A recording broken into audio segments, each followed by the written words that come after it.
Неймовірний соус до курки, до свинини, до індички, до будь-якого м'яса підходить.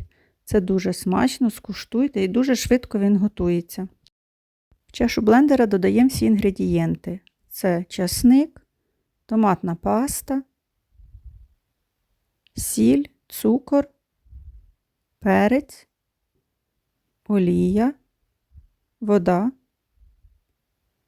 та укроп. Все ретельно збиваємо секунд 20 і виливаємо в тарілку. Приємного і насолоджуйтесь!